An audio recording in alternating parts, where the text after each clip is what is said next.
শুধু মন্ডলী, আমরা আমাদের আজকের পলিসি ডায়ালগ শুরু করছি। আপনারা জানেন যে আমাদের এই পলিসি ডায়ালগটি আমরা নাম দিয়েছি যে health security towards the national security.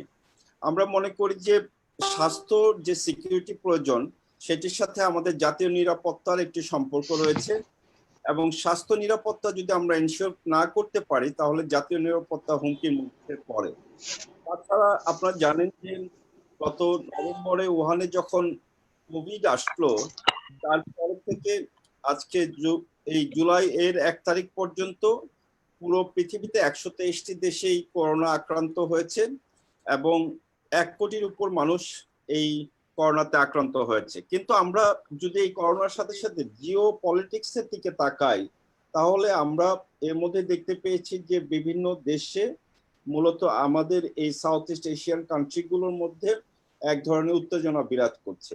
সেই পরিপ্রেক্ষিত থেকে আমরা আমাদের বাংলাদেশের জাতীয় নিরাপত্তাটিকে নিশ্চিত করার জন্য আমরা এই পলিসি ডায়ালগটি শুরু করেছি, এবং আমাদের আজকের সম্মানিত 3 জন গেস্ট স্পিকার রয়েছেন। আপনারা সবাই তাদের চিনেন। প্রথমে রয়েছেন professor doctor major Nazmul Hasan Kalimullah, যিনি vice chancellor Begum Rokeya university Rangpur. Sir, আপনাকে স্বাগত জানাচ্ছি আমাদের সাথে আজকে যোগ দেওয়ার জন্য। এরপরে আমাদের সাথে রয়েছেন মেজর জেনারেল আব্দুর রশিদ, যিনি মূলত সিকিউরিটি অ্যানালিস্ট এবং executive director institute of conflict law and development studies কাজ করছেন। স্যার, আপনাকেও স্বাগত জানাচ্ছি আমাদের সাথে আজকে যোগ দেওয়ার জন্য। ধন্যবাদ। এরপরে আমাদের সাথে রয়েছেন আমাদের সবার পরিচিত এবং আমরা যাকে খুবই বিনয়ী এবং আমাদের এই রাষ্ট্র ব্যবস্থাতে এখন যারা পার্লামেন্টের মেম্বার রয়েছেন তাদের মধ্যে সজ্জন ব্যক্তি হিসাবে আমরা যাকে চিনি, তিনি হলেন নূর মোহাম্মদ, পার্লামেন্টের মেম্বার কিশোরগঞ্জ 2 এবং former inspector general of Bangladesh police. Sir, আপনাকেও স্বাগত জানাচ্ছি আমাদের এই অনুষ্ঠানে যোগ দেওয়ার জন্য।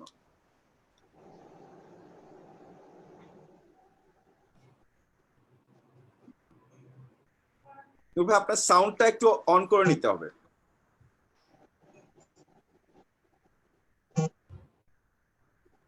আপনার সাউন্ডের এখানে অফ হয়ে আছে সাউন্ডটা, শুধু আনমিউট করতে হবে। আনমিউট এখন ঠিক আছে? এখন ঠিক আছে? ওকে, আচ্ছা ঠিক আছে। আমরা আলোচনা শুরু করি। আমরা প্রথমেই professor doctor major Nazmul Hasan Kalimullah স্যারের কাছ থেকে আলোচনা শুরু করতে চাই। স্যার, আপনার কাছে প্রথম যে জিনিসটা আমরা জানতে চাই যে ন্যাশনাল সিকিউরিটি, একটা দেশের ন্যাশনাল সিকিউরিটি কি হেলথের সিকিউরিটি ছাড়া অ্যাচিভ করা সম্ভব কিনা স্যার, এবং আপনি এই হেলথ সিকিউরিটির সাথে ন্যাশনাল সিকিউরিটিটা কিভাবে দেখেন? ধন্যবাদ ডক্টর শামীম তালুকদার এবং আমার 2 সহযোদ্ধা আজকে, অগ্রজ প্রতিম নূর মোহাম্মদ ভাই এবং আমাদের জেনারেল রশিদ স্যার যদি আছেন। আজকের আলোচনাটা আমরা আসলে একটা সেম পেজে থেকে করতে সক্ষম হব বলে আমার ধারণা। নূর মোহাম্মদ ভাই কিন্তু রাষ্ট্রদূত হিসেবে দায়িত্ব পালন করেছেন মাগরেব রিজনে, সেটা শামীম ভাই হয়তো উল্লেখ করেননি। আমি বিষয়টা আমাদের দর্শক শ্রোতাদের জন্য মনে করিয়ে দিলাম। এখানে মূল যে বিষয়টা, আসলে এই প্রসঙ্গটা আসতো না যদি না একটা প্যান্ডেমিকের মধ্যে আমরা বিশ্ববাসী আজকে পড়তাম। এটা এত আকস্মিক ভাবে আমাদের সবাইকে হতবিহ্বল করেছে যে আমরা ভিন্ন রকম একটা বাস্তবতার সম্মুখীন হয়েছি। আমাদের সবার জীবনযাত্রা স্ট্যান্ড স্টিল হয়ে গেছে, এবং এক অর্থে আমরা এক ধরনের বায়োলজিক্যাল ওয়ারফেয়ারের মধ্যে নিজেদের আবিষ্কার করতেছি। এবং ওয়ার লাইক সিচুয়েশন, মানে যারা বিষয়টা কনস্পিরেসি থিওরি মনে করেন তারাও এই ক্রেডেন্সটা দেন যে আসলেই যুদ্ধাবস্থায় আমরা আছি, যে ফর্মেই হোক। এখন আপনার এই যে অবস্থাটা, সেটা আমাদের সবার চোখে আঙ্গুল দিয়ে দেখিয়ে দিয়েছে উন্নত কিংবা উন্নয়নশীল যেই ধরনের দেশই হোক না কেন সবাই কিন্তু কোনো না কোনো ফর্মে অপ্রস্তুত। প্রকৃত যে প্রস্তুতিটা অন্তত স্বাস্থ্য খাতে, সেটা কি মার্কিন যুক্তরাষ্ট্র বলুন কি বাংলাদেশের মতো দেশ বলুন, আমরা কেউ কিন্তু প্রস্তুত ছিলাম না এই ধরনের বিষয় মোকাবেলা করবার। ফলে যা ঘটবার তাই ঘটছে, ক্যাজুয়ালিটির সংখ্যা দিন দিন বাড়ছে এবং এক ওয়েভেই বিষয়টা শেষ হচ্ছে না। চীনের মতো দেশ যেখানে ঘুরে দাঁড়াবার একটা প্রত্যয় নিয়ে সেলিব্রেশন করছিল, তাদেরও আবার স্কুল বন্ধ করে দিয়ে সেকেন্ড ওয়েভ মোকাবেলা করতে হচ্ছে। এখন আপনার একটা সময় মজা করে বলা হতো, বিশেষ করে গালফ ওয়ারের সময় যখন সাদ্দাম খুব উচ্চ কণ্ঠ ছিলেন, তিনি ভয় দেখাতেন যে তিনি বায়োলজিক্যাল ওয়েপন ব্যবহার করে বসবেন, তখন মজা করে বলা হতো যে এটা poor man's atom bomb, biological weapon of mass destruction. কিন্তু শেষ অব্দি আমরা দেখলাম যে আসলে পুরো বিষয়টাই ছিল হোক্স এবং সেরকম কিছু পাওয়া যায়নি। কিন্তু কেমিক্যাল আলী প্রসিদ্ধি লাভ করেছিলেন কুখ্যাতির দৃষ্টিকোণ থেকে দেখলে, এবং হালাবজা যে ম্যাসাকার সেটা সবার চোখ খুলে দিয়েছিল। বা যে কোন রকমের হঠাৎ অ্যাক্সিডেন্টাল ঘটনা, সেটা আপনার চার্নোবিল কিংবা আপনার এই ভূপালের মতো ট্র্যাজেডি কোন জায়গায় আমাদের নিয়ে দাঁড় করাতে পারে, সেটাও কিন্তু আমরা ইতিমধ্যে অবগত হয়েছি। এখন যে বিষয়টি আপনি বলতে আমাকে বলেছেন, সেটা হচ্ছে খুব নাটশেল আমরা কিন্তু আসলেই খুব একটা ভালনারেবল অবস্থায় পড়েছি এবং পুরো অর্থনীতি থেকে শুরু করে যত রকমের আয় উপার্জনের ব্যবস্থা আছে সবকিছু কিন্তু এফেক্টেড হয়েছে, একেবারে মুখ থুবড়ে করে। ব্রিটিশ এয়ারওয়েজের মতো একটা প্রতিষ্ঠান, জগৎব্যাপী শিক্ষার্থী সম্পূর্ণ সেবা প্রদানকারী প্রতিষ্ঠান, তাদের শতভাগ কর্মী ছাঁটাই করতে বাধ্য হয়েছে। কোন পর্যায়ে নিপতিত হয়েছে আমরা? আপাতত এইটুকু বলে আমি আমার বক্তব্য শেষ করছি, পরবর্তীতে আবার ধন্যবাদ। আমি আপনার আলোচনা থেকে চায়নার যখন কথা শুনলেন স্যার, এই কথাটা আপনি বললেন যে চায়নাতে আবার সোয়াইন ফ্লু আসছে বলে জানা যাচ্ছে এবং বায়োলজিক্যাল একজন আমাদের শুরু হয়ে গেছে। এখন এটা কান্ট্রি টু কান্ট্রি নাকি আমাদের ভাইরাসের সাথে মানুষের যুদ্ধ, সেটা কিন্তু আমরা যেটা স্যার পত্র পত্রিকায় দেখতে, ভারতের সাথে চায়নার এক ধরনের এই যুদ্ধ একটা অবস্থা বিরাজ করছে এবং আমরা জানি যে এর মধ্যে গোলাগুলি মারাও গিয়েছে। ভাইরাসের সাথে যুদ্ধের মধ্যে এরকম আবার রাষ্ট্রের যে যুদ্ধটা, এখন আমাদের সাথে তো সব বাংলাদেশ এবং বাংলাদেশের সাথে ইন্ডিয়া এবং চায়না দুটো রাষ্ট্রের সাথে আমাদের বন্ধু সম্পর্ক। আমি একটু আমাদের মেজর জেনারেল আব্দুল রশিদ স্যারের কাছে জানতে চাই যে এই পরিস্থিতিতে আমাদের কি স্ট্যান্ডটা হওয়া উচিত এই ভাইরাসের সাথে যুদ্ধের মধ্যে, এরকম যে অবস্থা বিরাজ করছে। নিঃসন্দেহে একটি ভালো প্রশ্ন এবং খুব জটিল প্রশ্ন। এখন হচ্ছে আমরা দেখছি যে এই ভাইরাসের মধ্যে আপনি যেটা বলেছেন ন্যাশনাল সিকিউরিটি এবং health security towards national security, আমি একটা কথা শুরুতেই বলে নিতে চাই, সেটি হচ্ছে national security as a whole এর অনেকগুলো কম্পোনেন্ট আছে। সেই কম্পোনেন্টের ভেতরে যেটা ইকোনমিক সিকিউরিটি, আপনার ফুড সিকিউরিটি, হেলথ সিকিউরিটি, কি বলে এনার্জি সিকিউরিটি, সবকিছু মিলিয়ে ন্যাশনাল সিকিউরিটি আসে। এখন এখানে মূল যে জায়গাতে আমরা আঘাতপ্রাপ্ত হচ্ছি আপনার এই করোনার সংক্রমণ থেকে, সেটি হচ্ছে মানুষ, অর্থাৎ আমাদের দেশের মানুষ যারা হচ্ছে মেশিন চালাবে, যারা নিরাপত্তা দেবে, সবার পেছনেই কিন্তু আছে মানুষ। এখন মানুষ যদি সুস্থ না থাকতে পারে, তাহলে তাদের যে প্রোডাক্টিভিটি, তাদের যে উৎপাদন ক্ষমতা বা তাদের যে সক্ষমতা, সেটি তারা প্রকাশ করতে পারবে না। তো সেই জন্য হেলথ সিকিউরিটি বা স্বাস্থ্য নিরাপত্তা এটি হচ্ছে জাতির একটি বড় দিক, যেটি অবশ্যই নিশ্চিত না করতে পারলে এখানে ইকোনমিক সিকিউরিটি বলেন, টেরিটোরিয়াল সিকিউরিটি বলেন, সবকিছুই ভেঙে পড়বে। তো সেই জন্য এখানে গুরুত্ব থাকা উচিত। আর এই মুহূর্তে যে বিষয়টি আপনি জিওপলিটিক্যাল ক্যানভাসে বললেন, সেটি হচ্ছে আমরা দেখতে পাচ্ছি করোনার আক্রমণে যখন সারা বিশ্ব এই করোনা মোকাবেলার জন্য অস্থির হয়ে আছে, তো এর মাঝখানে আমরা দেখতে পাচ্ছি একটি সামরিক উত্তেজনা, যেটি হিমালয় পর্বতের যে সীমান্ত আছে চীন এবং ভারত, দুটি জায়ান্ট বৃহৎ রাষ্ট্র, তারা মুখোমুখি হয়েছে। এবং সেক্ষেত্রে আমরা দেখতে পাচ্ছি এই হিমালয় এখন করোনা পরবর্তী যে জিওপলিটিক্স বা রাজনীতি আছে তাকে নতুন করে লিখছে।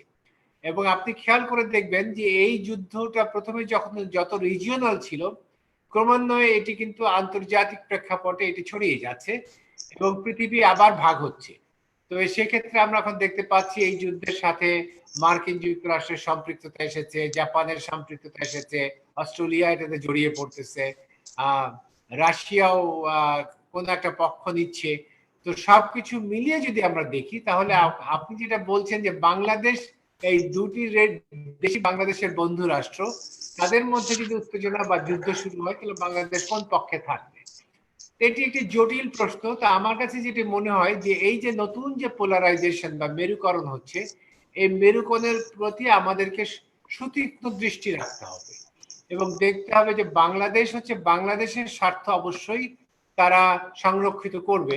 তো সেক্ষেত্রে আমরা কোনো একটি পক্ষ গেলে পক্ষভুক্ত হয়ে যখন আমরা যাব, তখন সারা পৃথিবী থেকে আমরা আইসোলেটেড হয়ে যাব কিনা সেই পক্ষের সাথে, সেটি হলো মূল জায়গা। এখন আমি চায়নার দিকে গেলাম, চায়না বিশ্ব থেকে আইসোলেটেড হয়ে গেল, সবাই ভারতের দিকে যোগ দিল, তা আমিও আইসোলেটেড হয়ে গেলাম। তাহলে এখানে সিদ্ধান্তটা কঠিন।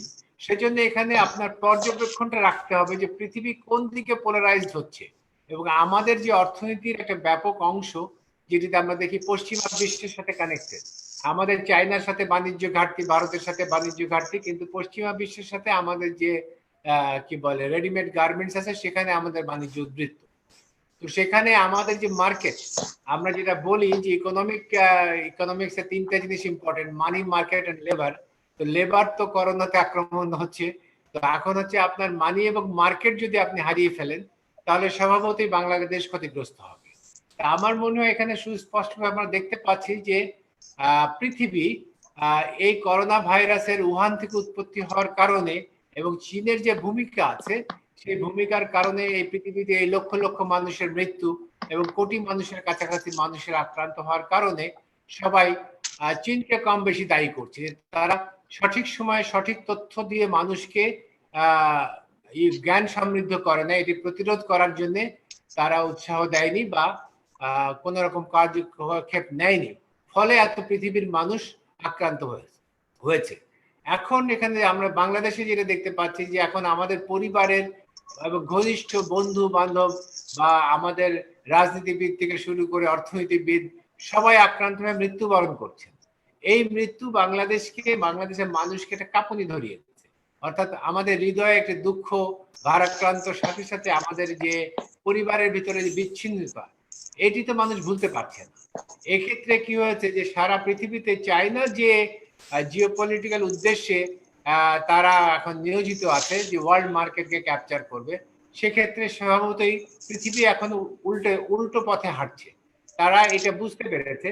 তো সেক্ষেত্রে আমাদেরকে দেখতে হবে যে পৃথিবী কোন দিকে পোলারাইজ, এই পোলারাইজেশনের উপরে আমাদের পক্ষভুক্ত করা উচিত। কারণ আমাদের ওই চায়নার দিকে তাকিয়ে থাকলে যে আমি চায়না, আমাদের জাতি দেখতে হবে অতীত ইতিহাস থেকে চায়নার বিহেভিয়ার, নেচার এবং ইতিহাস সবগুলো মিলিয়ে কিন্তু আগামীতে কি হবে সেটি আমরা একটা প্রেডিক্ট করতে পারি। তো মূল কথা হলো যে আমরা যখন স্বাধীনতা যুদ্ধ করি তখন অবশ্যই চায়না আমাদের বিরুদ্ধে ছিল।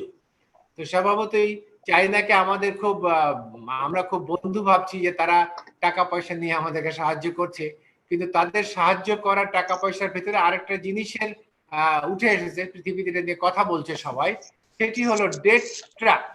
অর্থাৎ আপনি একটা দরিদ্র বা উন্নয়নশীল দেশকে অতিরিক্ত অর্থ দেবেন লোন হিসাবে এবং 5-6% ইন্টারেস্টে, ওটি সে পরিশোধ করতে পারবে না, পরে তার জায়গা দখল করে দেবে। এরকম যে ঘটনাগুলো ঘটেছে চায়নার সাথে কিছু কিছু দেশের, সেটি তো আমাদের মনে রাখতে হবে। সবকিছু মিলিয়ে এই যুদ্ধে অবশ্যই আমাদের হচ্ছে আমরা বিশ্বের সাথে থাকতে চাই, আমরা শান্তির পথে হাঁটতে চাই। কারণ এই করোনাময় পৃথিবীতে যদি একটি যুদ্ধ তৈরি শুরু হয় এবং সেখানে যদি সবাই এরকম বড় বড় দেশ সেখানে জড়িয়ে পড়ে, স্বভাবতই সেটি পৃথিবীকে আরো অস্থিতিশীল করে তুলবে। সেজন্য আমাদের যে অবস্থানটা হবে শান্তির পক্ষে এবং সব পক্ষকেই বলা হবে যে আপনারা আলোচনার মাধ্যমে সমাধান করেন। এবং বিস্তার আধিপত্যবাদের যে লড়াই, চায়নার ভেতরে একটি জিনিস আমরা দেখতে পাচ্ছি, এটি হয়তো অপ্রিয় হলেও সত্য, সেটি হচ্ছে সমাজতন্ত্রের পেটের ভেতর থেকে আমরা আধিপত্যবাদ বা সম্প্রসারণবাদের অস্তিত্ব দেখতে পাই। এখন এই সম্প্রসারণবাদকে অবশ্যই বাংলাদেশের জনগণ কখনোই সমর্থন করে না।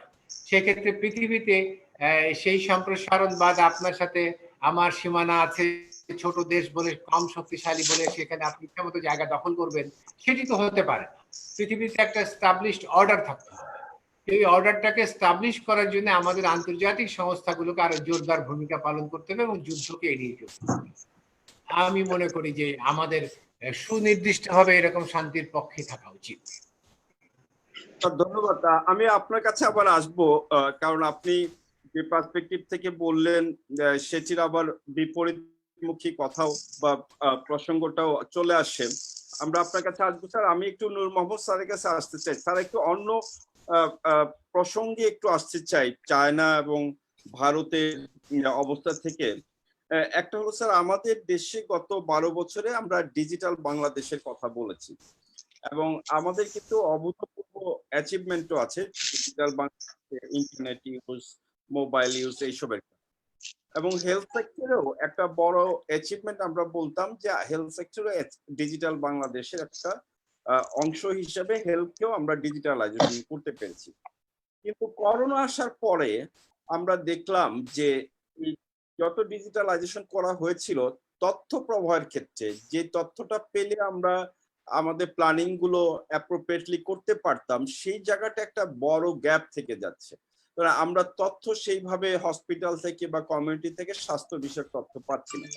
আপনার কাছে একটু জানতে চাই স্যার, যে ডিজিটালাইজেশনের যে ডাটা কনসার্নিং যে ইস্যুগুলো আছে, সেখানে আসলে কতটুকু আমরা অ্যাচিভ করতে পেরেছি? এটা যদি ফেইল হয়ে থাকে, এটা কি আমাদের ন্যাশনাল সিকিউরিটি একটা বড় কনসার্ন হিসেবে দেখেন কিনা আপনি? Thank you so much. তবে একটা বিষয়, the question is a bit technical, তো তারপরে আমি কিছু জবাব দেই আর কি। এখানে যারা ওই লাইনে কাজ করে, প্রশ্নটা তাদের কাছে করলে তারা তথ্য উপাত্ত নিয়ে কিছু কথাবার্তা বলতে পারতো আর কি। তা আমি এইটুকু বলবো যে আজকে যে বিষয় নিয়ে আমরা এখানে কথা বলছি আর কি, হেলথ সিকিউরিটি আর ন্যাশনাল সিকিউরিটি। আমরা এতদিন তো হেলথ নিয়ে যে কথাগুলো শুনতাম, যে হেলথ ইজ ওয়েলথ, স্বাস্থ্যই সকল সুখের মূল, স্বাস্থ্য নেই এগুলাই শুনতাম। আর বিগত অনেক দিন যাবত আমরা মেইন স্ট্রিম নিউজ চ্যানেল গুলা, টেলিভিশন, এইগুলা বেসব জায়গায় স্বাস্থ্য সমস্যা ওইগুলা নিয়ে আমরা কথা শুনতাম। কিন্তু health security it's a new concept আমার মনে হয় আমাদের দেশে আর কি। আমাদের দেশে সারা দুনিয়াতে আমরা এইগুলা নিয়ে এত কথাবার্তা আমরা আগে কখনো শুনিনি। আরেকটা যে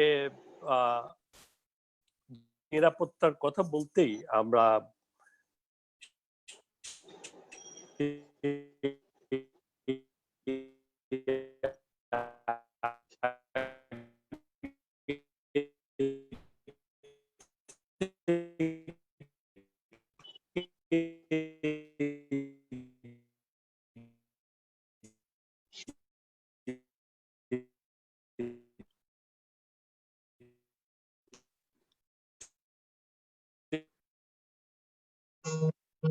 শুনে আসছি, এটা হলো আক্রমণ থেকে দেশকে রক্ষা করা চিন্তা ভাবনা করা হয়, এগুলো আমরা ন্যাশনাল হয়ে যাচ্ছে আর কি। আর এই যে বিষয়টা আমাদের সামাজিক, রাজনৈতিক, আপনার অর্থনৈতিক সব জায়গায় আঘাত লাগবে আর কি, এবং দীর্ঘস্থায়ী একটা ব্যবস্থা আমার মনে হয় নিতে হবে। যেমন আপনি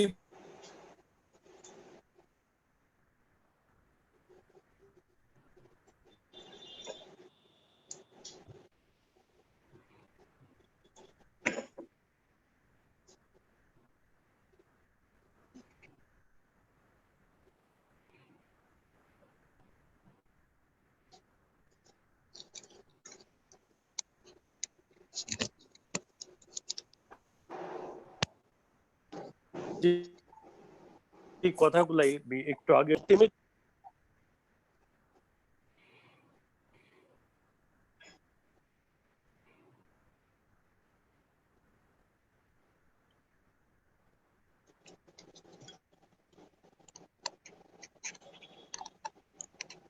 নূর ভাই আপনার সাউন্ডটা বোধহয় একটু বন্ধ হয়ে গিয়েছে, আপনি একটু সাউন্ডটা যদি অন করে নেন। জি ঠিক আছে এখন? জি জি ঠিক আছে, বলছিলেন ইনফরমেশন ইজ পাওয়ার।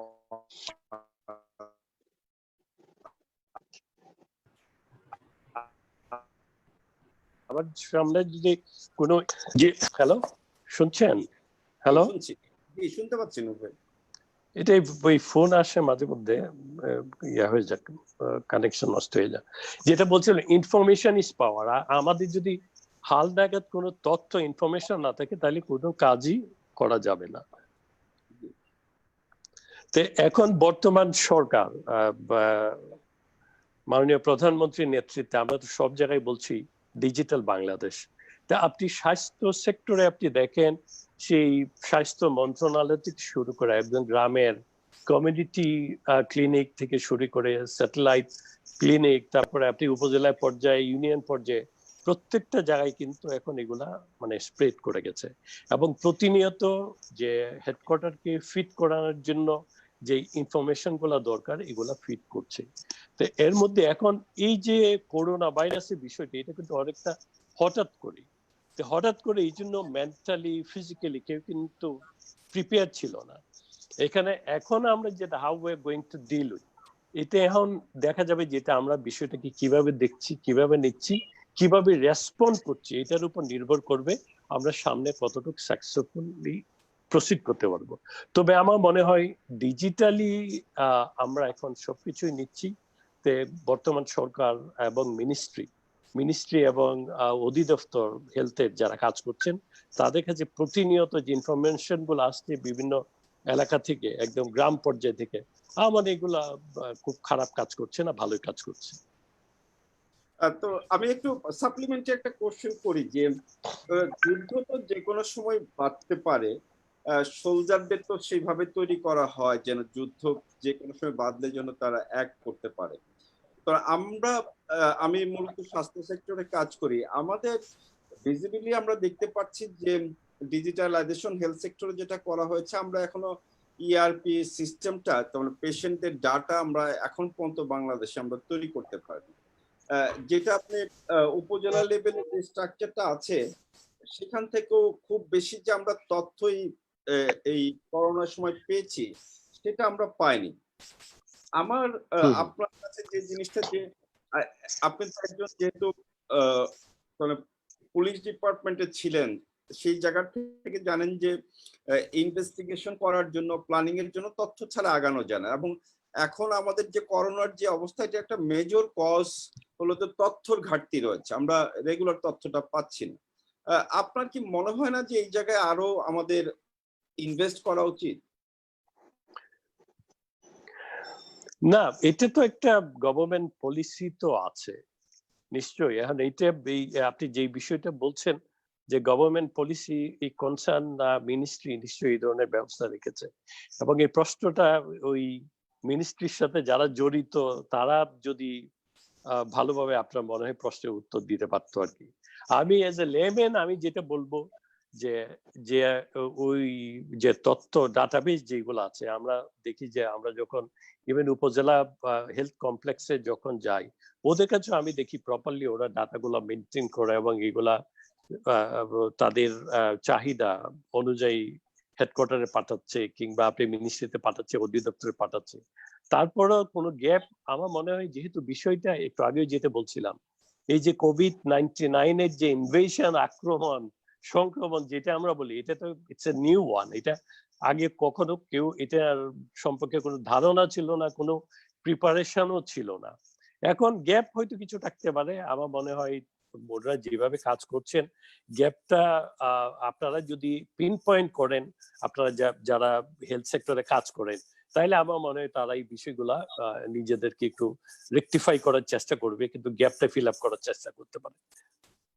স্যার আপনাকে অসংখ্য ধন্যবাদ। আমি একটু আবার আমাদের ভাইস চ্যান্সেলর স্যারের কাছে যাই। স্যার আপনি তো একটা ইউনিভার্সিটির ভিসি, আমি একটু সেই পার্সপেক্টিভ থেকে, সোশিও ইকোনমিক্যাল পার্সপেক্টিভ থেকে আপনি কিভাবে দেখছেন যে এই COVID-19টা আমাদের ন্যাশনাল সিকিউরিটিতে কতটুকু ইম্প্যাক্ট ফেলবে? দেখুন, আমি আমার আলোচনাটা শুরুই করেছি ওই পজিশন নিয়ে যে we are in a were like situation, kind of biological warfare এর মধ্যে পড়ে গেছে। কোইন্সিডেন্টালি বুঝে না বুঝে যেভাবেই হোক, it's not our fault, but we are in the middle of it. তো এখানটায় আমাদের কনভেনশনাল ওয়ারফেয়ারের যেই কলা কৌশল, আমাদের জিয়াল রশিদ স্যার আছেন, তিনি আরো ভালো বলবেন। আমাদের নূর মোহাম্মদ ভাই, কোইন্সিডেন্টালি আমরা তিনজনই বন্দুক চালাতে পারি, মানে এটা একটা ঘটনা বটে। তো ফলে আপনার এই যে কনভেনশনাল ওয়ারফেয়ারের যে কনসেপ্টটা, সেখানে অবশ্যই বায়োলজিক্যাল ওয়েপনের বিষয়টা কগনিজেন্সে মাথায় রেখেই মানে একটা রণনীতি রণকৌশল ভাবনা চিন্তার মধ্যে রাখা হয়। কিন্তু তারপরেও আপনার স্মল আর্মস থেকে শুরু করে আপনার ব্যাটল ইনঅ্যাকুলেশনের জন্য যা যা দরকার, তাকে ছাপিয়ে এই বায়োলজিক্যাল ওয়েপনের ধারণা এবং সেই সঙ্গে এর যে বিভিন্ন রকম ফের, সেগুলো নিয়ে নতুন নতুন গবেষণা চিন্তা ভাবনা চলছে। আমরা আমাদের সশস্ত্র বাহিনী ডেফিনেটলি কগনিজেন্সে নিয়েছেন, কারণ আমরা এখন কিন্তু শুধুমাত্র দেশের গণ্ডিতেই বিষয়গুলো নিয়ে ভাবনা চিন্তা করি না, যেহেতু আমরা ইউএন মিশনে প্রমিনেন্ট রোল প্লে করি, এবং সেই কারণে আপনার বিভিন্ন রকমের পরিস্থিতির সম্মুখীন আমাদের হতে হচ্ছে। এক্সপোজারটা অনেক বেড়েছে, চ্যালেঞ্জ বিভিন্ন রকমের, সেই ডেমোক্রেটিক রিপাবলিক অফ টিমোর লেস্টে থেকে শুরু করে আপনার এই আপনার আবখাজিয়ার মতো জায়গায় জর্জিয়াতে আমাদেরকে ভূমিকা পালন করতে হয়েছে, বা থ্রুআউট আফ্রিকা আমাদের সেনাবাহিনীর পুলিশ বাহিনীর সদস্যরা ভূমিকা পালন করেছেন, এমনকি সিভিল সার্ভিসের লোকজন গিয়েছেন বিভিন্ন জায়গায়, এবং ইউএন ব্লু হেলমেট বা নীল টুপি মাথায় দিয়ে। তো সেটা করতে গিয়ে তাদের যে কম্প্যাট্রিয়েট বা কমরেডারি যাদের সঙ্গে করছেন, দেশের কন্টিনজেন্ট মেম্বার যারা, তাদের সঙ্গেও কিন্তু এই মত বিনিময় মিথস্ক্রিয়ার মধ্য দিয়ে নতুন নতুন ধারণা সমৃদ্ধ হয়েছেন তার। তো ফলে সব মিলিয়ে আমরা কিন্তু ডার্কে নেই ওই অর্থে। রিসিভ উইজডম হলেও আমরা এক ধরনের উইজডম অ্যাটেইনমেন্টে গেছি,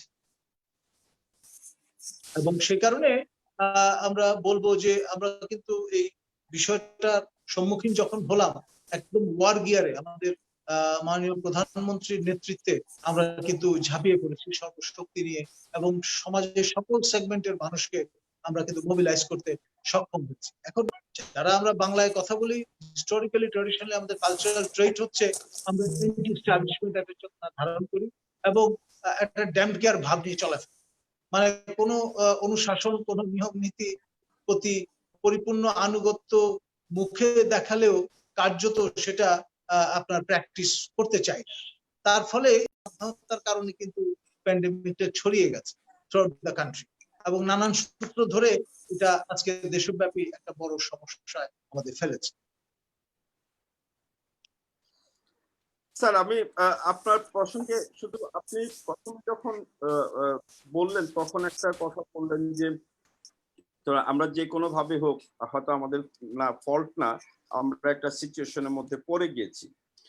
আমি একটু স্যার বিনয় সহকারে আপনার এখানে দ্বিমত করতে চাই যে যখন আপনার করোনা আসে আমাদের দেশে বা অন্যান্য দেশগুলিতে যখন আসছে স্যার, তখন দেখা যাচ্ছে যে আমি যদি স্যার কম্বোডিয়ার কথা বলি, ভিয়েতনামের কথা বলি, নেপালের কথা বলি, আমাদের শ্রীলঙ্কার কথা বলি, অন্যান্য স্যার আরো অনেক দেশ যারা ইকোনমিক্যালি আমাদের থেকে কম, তাদের একটা স্ট্রং ডিসিশন এবং কোঅর্ডিনেটেড জন্য তাদের এখানে করোনা আসেনি স্যার। তো আপনার কি মনে হয় না স্যার যে এখানে আমাদেরও ফল্ট ছিল স্যার?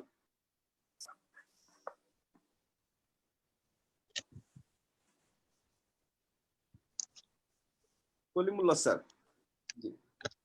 জি, ধরুন বাংলা একটা প্রবাদ আছে, বজ্র আটুনি ফসকা গেরো।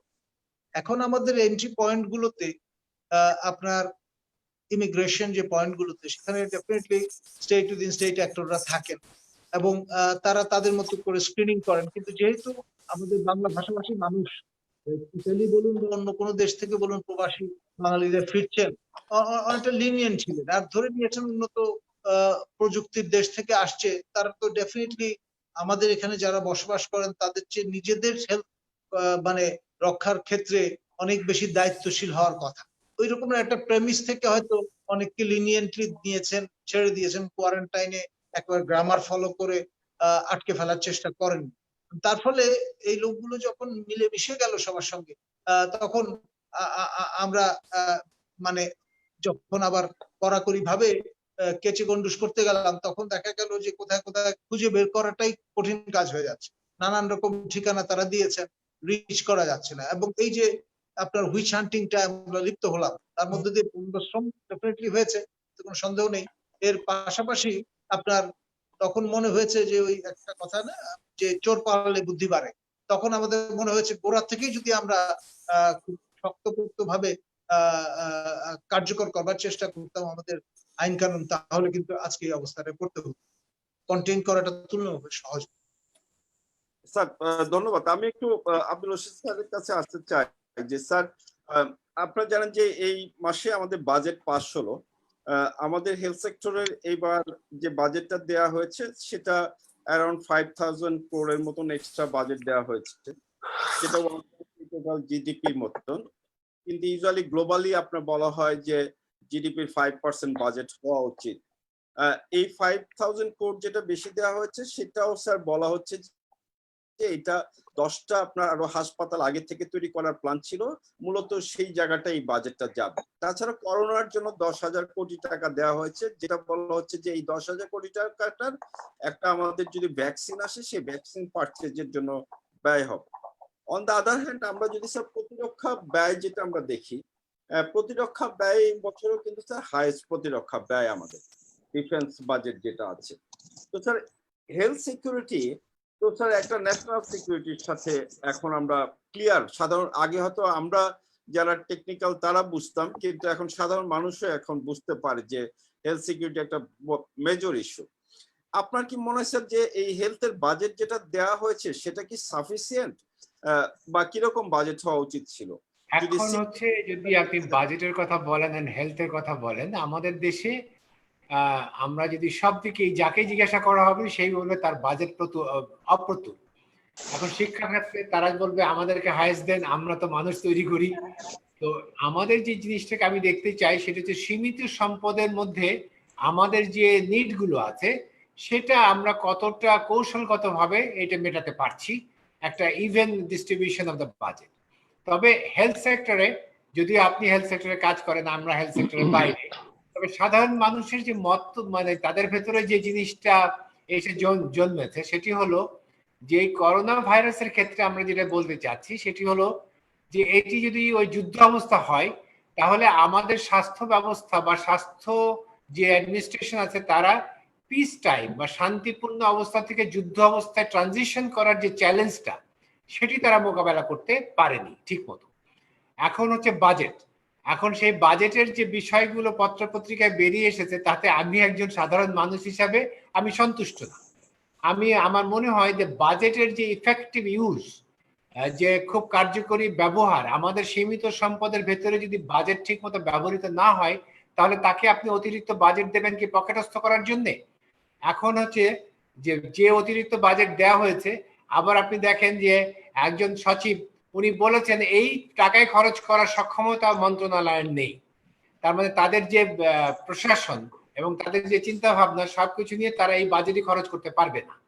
আর এখানে আমাদের যেটা গুরুত্বপূর্ণ সেটা আমি আগেই বলেছি যে আপনি দেখেন করোনা আসার পরে কিন্তু অতিরিক্ত বাজেট এই মন্ত্রণালয়কে দেয়া হয়েছে, কিন্তু তারা এই বাজেটকে কিভাবে ব্যবহার করেছে, যে আমরা যেমন সামরিক বাহিনীর বাজেট আসলে আমরা হচ্ছে প্রথমে আমরা থ্রেট দেখি যে আমাদের হুমকি কোনগুলো আছে, তারপরে দেখি আমাদের সক্ষমতা আমরা কিভাবে এই হুমকি মোকাবেলা করব, এবং যেখানে হুমকির মোকাবেলা করা ঘাটতি আছে তখন সেই ঘাটতিতে আমরা বাজেট নিয়োগ করব। আপনি যদি আবার আপনাকে নিয়ে যায় ভারত চায়নার মুখোমুখির মধ্যে, দেখেন এখনো গোলাগুলি হচ্ছে না। কেন হচ্ছে না? দুই দেশই, ভারত এবং চায়না দুইজনই টেকনোলজিক্যাল এজ ওয়ে করছে যে আমার প্লেন J-20 ভারতের কোন প্লেনের সাথে মোকাবেলা করতে পারবে। ভারতও চিন্তা করছে সেইভাবে তারা তাদের টেকনোলজিক্যাল প্রকিউরমেন্ট করছে, বাজেট বরাদ্দ করছে। আপনি দেখেন যে তাদের বিভিন্ন বাহিনীকে 500 কোটি টাকা খরচ করার অথরিটি দিয়ে দিয়েছে।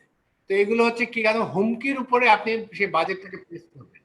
কিন্তু আমাদের দেশে স্বাস্থ্যের বাজেটে আমরা যেটা দেখেছি, যে পরিমাণ হুমকি তৈরি হয়েছে, প্রথমে তো বুঝতেই পারে না হুমকিটা কোন ডাইরেকশনে আসতেছে, কোন ডাইরেকশনে যাবে।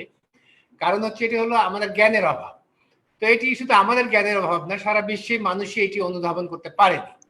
বাট সেই তুলনায় তারা যেভাবে বাজেটটাকে বরাদ্দ করেছে, স্প্লিট করেছে, এবং যেখানে যেখানে ফেলে দিয়েছে, কখন কোনটা তৈরি হবে, কোন ধারাটা আপনাকে মানুষকে মেরে ফেলবে, সেটি তারা বুঝতে পারে। তাহলে বাজেটের একটা অংশ যখন মানুষ, চিটাগং এর মানুষ হাহা করছে অক্সিজেনের জন্য, যেখানে আপনার দেখা করে সারা বিশ্বে হাসপাতালে সেন্ট্রালাইজ অক্সিজেন নাই, তাহলে বাজেটটা যদি 1 মাস আগে ওইখানে খরচ করা হতো, তাহলে তো এই মানুষগুলো মরলেও অক্সিজেন নিয়েই মরতো। কিন্তু তারা অক্সিজেনের বিনিময়ে যখন মরছে, তখন হচ্ছে মানুষের ভিতরে হাহাকার দেখা যাচ্ছে। আমার কথা হলো, এই হাহাকার রোধ করাই হচ্ছে রাষ্ট্রের কাজ। সেই ক্ষেত্রে খুব ভালো স্বাস্থ্য ব্যবস্থার ক্ষেত্রে বাজেট ইফেক্টিভনেসটা জনগণের কাছে আপনারা বোঝাতে পেরেছেন কিনা, এখানে আমার যথেষ্ট সন্দেহ আছে। জনগণ, সেই জন্য আপনাকে বাজেট নিতে হলে এটা জনগণের টাকা খরচ করতে হলে জনগণকে কনভিন্স করতে হবে। যদি আপনি এখন এই মুহূর্তে আপনি যদি একটু জরিপ করেন যে মানুষ স্বাস্থ্য ব্যবস্থায় সন্তুষ্ট কিনা, তাহলে আমার মনে হয় নিঃসন্দেহে এখানে একটা বড় ধরনের ঘাটতি উঠে আসবে। তো সেই ঘাটতিটা পূরণ করার ক্ষেত্রে আপনি যে যুদ্ধ করছেন, সেই যুদ্ধের কৌশলটা কি, এবং সেই যুদ্ধে আমরা যেটা সমরবিদ হিসাবে আমি বলছি, আমরা যুদ্ধ পরিকল্পনা করার সময় প্রথম আমাকে দেখাইতে হয় যে যে পরিকল্পনাটা আমি করলাম, এটির ভেতরে আমরা শত্রুকে ডিফিট করার মতো ক্ষমতা এই পরিকল্পনার ভেতরে আছে। কিন্তু আপনি দেখেন স্বাস্থ্য যে কৌশল, সে কৌশল মানুষ জানেই না। এটি কোন ভাবে আপনি এই করোনাকে ডিফিট করতে চান এবং কিভাবে করতে চান, সে পুরো কৌশলটা থাকলে তখন বাজেটটা সেই অনুযায়ী সেখানে কনসেন্ট্রেট করা হবে, যে এইখানে কনসেন্ট্রেট করেন, এখানে বেশি আক্রান্ত, বা এখানে আপনার এই জিনিসটা করতে হবে। সেখানে একটা বড় ধরনের ঘাটতি হয়েছে। এই ঘাটতির পেছনে আমি মনে করি যে স্বাস্থ্য মন্ত্রণালয়ের নীতি নির্ধারকরা ভালো ভূমিকা পালন করতে পারেননি। এই দেশকে বাঁচিয়ে রেখেছেন, আমি বলবো যে যতটুকু ভালো ভূমিকা এই করোনা যুদ্ধে করেছেন, সেটি হচ্ছে আমাদের মাননীয় প্রধানমন্ত্রী যখন যে ডাইরেকশন গুলো দিয়েছেন, সেই ডাইরেকশন গুলো তারা ইমপ্লিমেন্ট করতে পারেনি। তো এই মুহূর্তে আমি বাজেট বিতর্কে যেতে চাই না। আমি চাই যে বাজেট আপনার কাছে দেওয়া হয়েছে, সেটি আপনি মানুষের কল্যাণে কতটুকু ব্যবহার করছেন, সেটি থেকে মানুষ কল্যাণ পাচ্ছে কিনা, তো সেই জায়গাটাতে আমাদের দেখতে হবে। এই নিয়ে যেমন পলিসি করা হয়েছে, করোনা হসপিটাল, নন করোনা, নন কোভিড হসপিটাল। মানুষ হাসপাতালে যাচ্ছে, গেলে বলে ফার্স্টে আপনার করোনা, নন করোনা সার্টিফিকেট দেন। আবার করোনা হাসপাতালে গেলে বলে এখানে ভর্তি হতে গেলে আপনার করোনা সার্টিফিকেট লাগবে। এই প্ল্যানটা কে বানিয়েছে? বানিয়েছে তো স্বাস্থ্য দপ্তরে যারা কাজ করে। তারা কি জানেন না যে অন গ্রাউন্ডে তো মানুষ চায় চিকিৎসা, মরার আগে তো চিকিৎসা চায়। সেই চিকিৎসার জায়গাটা বাধাগ্রস্ত করে দিয়েছে এই পলিসিটা। তাহলে এই পলিসিটা কে বানালো এবং কেন বানালো, সেটির জবাব আমি চাই, যে কেন মানুষ আজকে এই পলিসির কারণে স্বাস্থ্য সেবা থেকে বঞ্চিত হচ্ছে। তাহলে যারা এই পলিসি বানালো, তাদের মাথার মধ্যে কোন প্রক্রিয়া কাজ করে? তো মানুষ এটা জানতে চায়, মানুষ মরতে চায় না। রাষ্ট্রের কাজ হলো মানুষকে স্বাস্থ্য সেবা, বা যেটা আপনি বলেছেন হেলথ সিকিউরিটি।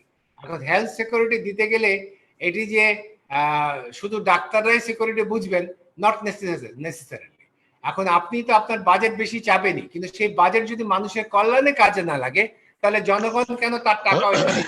এটি হলো আমার প্রশ্ন। স্যার, আপনার লজিকটা খুবই পারফেক্ট, এবং আমরা পত্র পত্রিকায় দেখতে পাচ্ছি যে এই বিষয়টি নিয়ে সবাই কথা বলছে। তো স্যার, আমরা এখন আবার একটু নূর মোহাম্মদ স্যারের কাছে আসতে চাই। স্যার, আপনি তো পুলিশে ছিলেন। আমরা এই করোনার সময় দেখতে পাচ্ছি যে প্রচুর পরিমাণ পুলিশ বাহিনীর লোকজন, পুলিশ ভাইরা করোনায় আক্রান্ত হচ্ছে এবং তারা মারা যাচ্ছে। এখন এই প্যান্ডেমিক সিচুয়েশনে স্যার, সামাজিক যে অস্থিরতা, সেইগুলোকে প্রিভেন্ট করার জন্য অন্যায় যে কাজগুলো বিভিন্ন জায়গায় হচ্ছে, সেগুলিতে প্রিভেন্ট করার জন্য পুলিশের একটা সামগ্রিক ভূমিকা আছে স্যার। তো এইটাকে কি আপনি স্যার একটা ন্যাশনাল সিকিউরিটির জন্য থ্রেট মনে করেন কিনা, এবং পুলিশের এই করোনা আক্রান্ত ব্যাপারে কিভাবে স্যার ইনিশিয়েটিভ নেওয়া উচিত বলে আপনি মনে করেন এটাকে প্রিভেন্ট করার জন্য? ধন্যবাদ। তো একটা বিষয় একটু আগে আমাদের জেনারেল সাহেব যেটা বললেন যে কথার সূত্রটা এভাবে ছিল যে আমরা মানুষের কল্যাণের চিন্তাটা সামনে নেয়া কাজ করা উচিত করি। তো আমরা দেখি আমরা যারা চাকরি বাকরি করি, যারা রাজনীতি করি, জনপ্রতিনিধি, সবাই কিন্তু এই কথাটাই বলি যে যেখানে আছি আমরা মানুষের সেবায় কাজ করি, মানুষের কল্যাণে কাজ করি। এবং আমরা যখন চাকরিটা শুরু করি কিংবা জনপ্রতিনিধি হই, মাথার মধ্যে এইটাই থাকে, মাথায় নিয়েই আমরা কাজ শুরু করি। কিন্তু বাস্তব ক্ষেত্রে আমরা দেখি যে কজনই বা এই যে ওত যেতে নিলাম যে ভালোভাবে কাজ করব, মানুষের সেবা দিব, এই কাজটা কতজন করি, এটা একটা বড় প্রশ্ন। তে পুলিশের কাজটা হলো, আমরা যদি মোটা দাগে বলি আর কি, জনগণের জানমালের হেফাজত করা, আইন শৃঙ্খলা রক্ষা করা, অপরাধ দমন নিয়ন্ত্রণ, মোটা দাগে এগুলা কিন্তু পুলিশের কাজ। তো এইবার এই যে কোভিড-19 কে কেন্দ্র করে পুলিশের যে অ্যাক্টিভিটিস আমরা সবাই দেখলাম, যে এতে আমার মনে হয়েছে যে পুলিশ আবারও সেই 71 এর পরে আবারও সবাই প্রমাণ করতে পেরেছে জাতির এই ধরনের বড় ক্রাইসিসে ওরা সামনের দিকে এগিয়ে আসে এবং আপনার মৃত্যুকে পড়েও না করে তারা তাদের কাজে নিয়োজিত হতে পারে। যেমন একটা বিষয় আমি মনে করি যে এই যে করোনা ভাইরাসের যে অবস্থা এবং ব্যাপ্তি, যে আমরা যদি দেখি আজকে অনেক বছর আগে যাই, সেকেন্ড ওয়ার্ল্ড ওয়ার, ওই তখনও কত মানুষ মারা গেছে, 7 কোটি 8 কোটি মানুষের মতো মারা গেছে। কিন্তু তারপরে ওই সেকেন্ড ওয়ার্ল্ড ওয়ারের যে ধাক্কা লাগছে আর এখনের ধাক্কা, সেকেন্ড ওয়ার্ল্ড ওয়ারের এত মানুষ মারা যাওয়ার পরে ওই ধাক্কার চেয়ে এই ধাক্কাটা কিন্তু অনেক বড়, অনেক সিরিয়াস। তো এখানে পুলিশকে যদি আমরা আলাদাভাবে না দেখি, যে ফ্রন্ট লাইন এবার যারা কাজ করছে, আমাদের ডাক্তার, নার্স এবং স্বাস্থ্যকর্মী, সাথে পুলিশ প্রশাসন, সশস্ত্র বাহিনী, এটা সবাই মিলে কাজ করছে। তো এখানে জাতীয় নিরাপত্তার কথা যেটা বলছেন আপনি, আমরা তো এখন জাতীয় নিরাপত্তার, স্বাস্থ্য নিরাপত্তা নিয়ে অনেক কথাবার্তা বলছি। তো এখানে স্বাস্থ্যর বিষয়টা কিন্তু যদি আমরা ভালোভাবে না দেখি, ভালোভাবে না জানি, না বোঝার চেষ্টা করি, স্বাস্থ্য নিরাপত্তা হলেই জাতীয় নিরাপত্তা আপনি ভালোভাবে রাখতে পারবেন। এখানে কিন্তু মানুষের কর্মক্ষমতা, মানুষের কর্মসংস্থান, মানুষের ওভারঅল মানুষের সব অ্যাক্টিভিটিস কিন্তু এখানে জড়িত। তো আমার মনে হয় পুলিশ যে কাজগুলো করেছে, অনেকে আক্রান্ত হয়েছে, অনেক মারা গেছে এবং আরো এখন অসুস্থ, এবং সামনে আরো হয়তো আরো এই ধরনের ক্যাজুয়ালিটি হবে।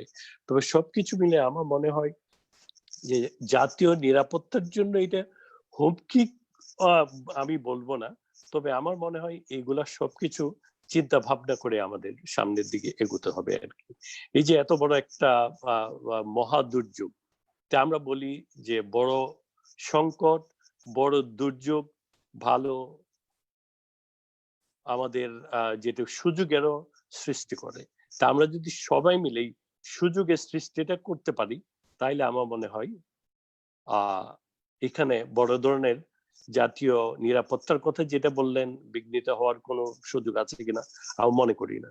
সেকেন্ড ওয়ার্ল্ড ওয়ারের পরে আমরা যদি জাপানের দিকে তাকাই, আমরা যেটা দেখি, সেকেন্ড ওয়ার্ল্ড ওয়ারে জাপান একবারে নিঃশেষ হওয়ার পরে আবার ঘুরে দাঁড়াইছে, তাদের মধ্যে ঘুরে দাঁড়ানোর এই সুযোগটা ওরা নিয়েছে।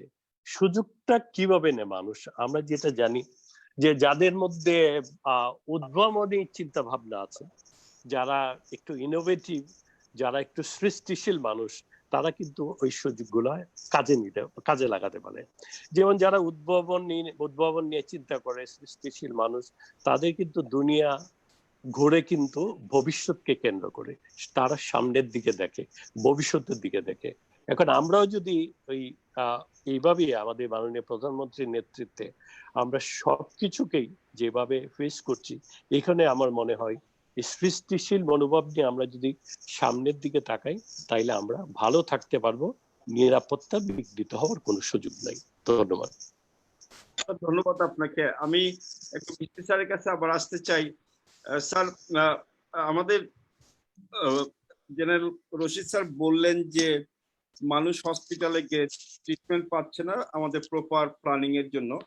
আমার ব্যক্তিগতভাবে স্যার বিভিন্ন হাসপাতালে গিয়ে মনে হয়েছে শুধু যে আমাদের প্ল্যানিং এর ভুল সেটা না, সেই সাথে সাথে নূর মোহাম্মদ স্যার যে কথাটি বললেন যে আমাদের মানসিকতাটাও একটা বড় ফ্যাক্টর এখানে কাজ করেছে। যারা হাসপাতাল প্রাইভেট সেক্টরে চালাচ্ছেন সবাই যে মানবিক দৃষ্টিকোণ থেকে দেখছে এই সমস্যাটাকে সেটা না, এটা একটা জাতীয় দুর্যোগ এবং সেই হিসেবে মানুষের সহযোগিতায় আসা উচিত সেটাও দেখছে না। তার ফলে বিভিন্ন রকম আপনার মানুষের ভিতরে এজিটেশন কাজ করতেছে, মানুষ ক্ষুব্ধ হচ্ছে এবং আপনি দেখবেন যে অনেক জায়গাতে দেখা যাচ্ছে যে কিছুদিন আগে যে আমরা জানলাম যে আইডিসিআর এর টেস্টের রিপোর্ট আপনার নকল পাওয়া যাচ্ছে, নকল মাস্ক, নকলি, এগুলি অনেক ধরনের সমস্যা তৈরি হচ্ছে।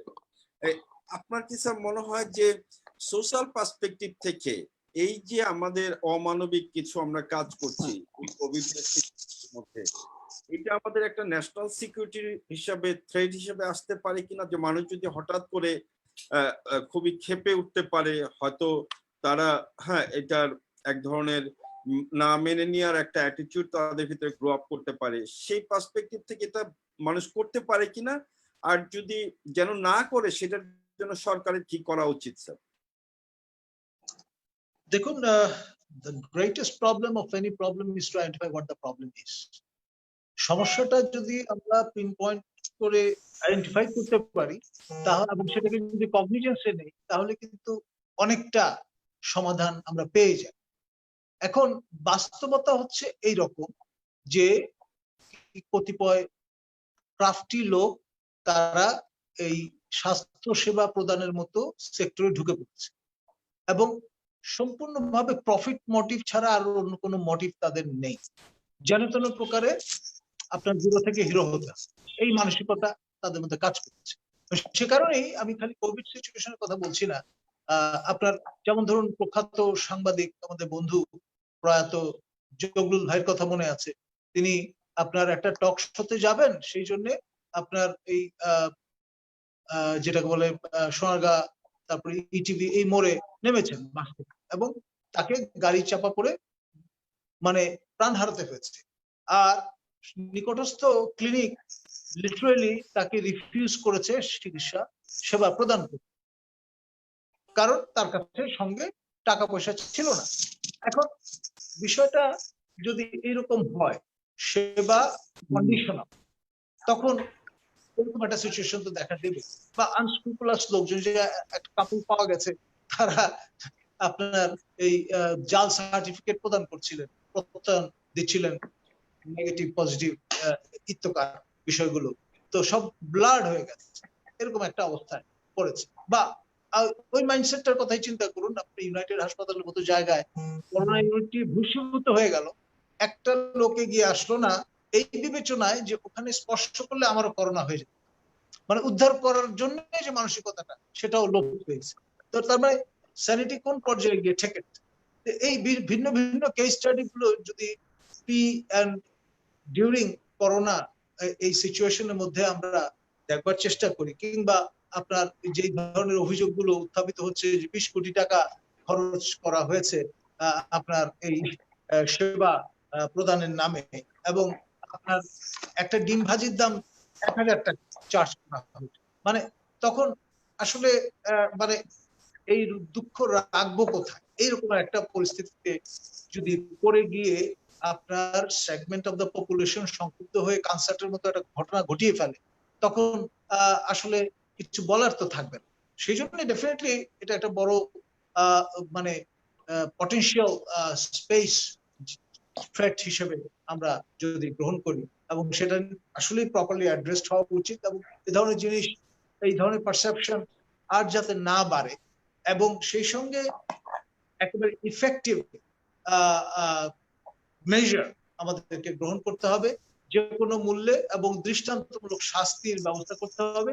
এটা ডেমনস্ট্রেট করতে পারতে হবে যে নো ওয়ে কেউ আপনার গেট অ্যাওয়ে করতে পারবে না, এরকম একটা সিচুয়েশন। সবাই আপনার অ্যাকাউন্টেবিলিটির মধ্যে আসবেন এবং কেউ আইনের ঊর্ধ্বে নয়। এই বিষয়টা কার্যকর ভাবে আপনার প্রতিষ্ঠিত করতে হবে, শুধু লিপ সার্ভিস দিলে কিন্তু চলবে। ধন্যবাদ স্যার। আমি একটু রশিদ স্যারের কাছে আসতে চাই আবার আমাদের একটু পলিটিক্যাল এবং জিও পলিটিক্স এর পার্সপেক্টিভ থেকে।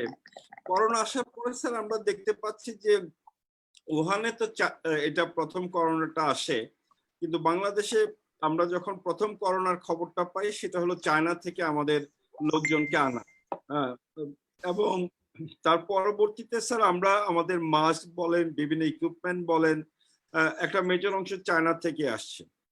রিসেন্টলি স্যার আমরা খবরের কাগজে জানতে পারলাম যে চায়নাতে যে ভ্যাকসিনটি আবিষ্কারের পথে রয়েছে সেটির একটা ট্রায়াল বা সেটি আবিষ্কার হলে বাংলাদেশে এটা দেয়া হবে। আমার প্রশ্ন স্যার, এই চায়নার কাছ থেকে এটা নিয়ে আপনি কিভাবে দেখেন? সেকেন্ড পয়েন্টটা হলো স্যার যে প্রায় 143টা স্যার এই পর্যন্ত ভ্যাকসিনের ট্রায়াল রেজিস্টার্ড হয়েছে গ্লোবালি। তার মধ্যে স্যার 13টা ভ্যাকসিনের ট্রায়াল সেকেন্ড ফেজ শেষ করে থার্ড ফেজে আসছে স্যার, যেগুলি জার্মানি, আমেরিকা, অন্যান্য ইংল্যান্ড, বিভিন্ন জায়গায়। আমরা কি স্যার শুধুমাত্র চায়নার ভ্যাকসিনটা এখানে নিয়ে আসার চেষ্টা করা বা এই ট্রায়ালটা বাংলাদেশে নিয়ে আসার চেষ্টা করা, এটা কতটুকু স্যার সমীচীন, বা আমরা কেন অন্য দেশগুলোর ভ্যাকসিন ট্রায়াল গুলো বাংলাদেশে নিয়ে আসছি না, সেই বিষয়টা কি স্যার আপনি একটু পর্যালোচনা করবেন? নিঃসন্দেহে আপনার সাথে আমি একমত যে কেন আমি অন্যান্য ভ্যাকসিন গুলো বাংলাদেশে আনার ক্ষেত্রে আমি এখন থেকেই আমার যে কূটনৈতিক প্রক্রিয়া শুরু করছি না। অবশ্যই আমি বাংলাদেশের মানুষের স্বাস্থ্য দেখব, বাংলাদেশের স্বার্থ দেখব। চায়না আমাকে ভ্যাকসিন দেবে, আমি আমার মানুষকে গিনি পিগ বানাবো, তাই এটি করার জন্য জনগণের সম্মতি লাগবে। তো সেই কোন রকম সম্মতি বা অ্যানালিসিস ছাড়াই আপনি বললেন হ্যাঁ বাংলাদেশে এই ভ্যাকসিন পরীক্ষা করতে দেয়া হবে, এটিকে আমি ঠিক আমি পর্যাপ্তভাবে নিই। কারণ আমাদের বিশেষজ্ঞরা কি বলছেন, আমরা দেখতে পাচ্ছি যে চায়নার যে অতীতের যে ভ্যাকসিন প্রক্রিয়াগুলো আছে সেগুলোর ইতিহাসগুলো একটু ঘেটে দেখতে হবে। তো যেহেতু আমরা এই ভ্যাকসিন বিশেষজ্ঞ নই, তা আমরা তো ঘাটছি না, কিন্তু ঘাটতে গেলে খুব ভালো যে একটি প্রতিচ্ছবি পাচ্ছি সেটা আমার কাছে মনে হয় না। তো সেক্ষেত্রে আমি যে ট্রাস্ট করব, আমার যে আস্থার জায়গাটা কোথায়?